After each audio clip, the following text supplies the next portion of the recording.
Darko Pančev. Crvena zvezda je šampion Evrope. Crvena zvezda je pobednik kupa evropskih šampiona. Najveći uspeh jugoslovenskog klubskog fudbala. Darko! Zlatna kopačka Crvene zvezde pozlatila je naš crveno-beli tim. Kakva radost na stadionu Sveti Nikola. Kakvo veselje među 15-20 delija. Pogledajmo još jedanput.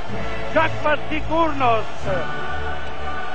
Kakva preciznost Darka Pančeva. Takvog strelca jugoslovenski fudbal nije imao.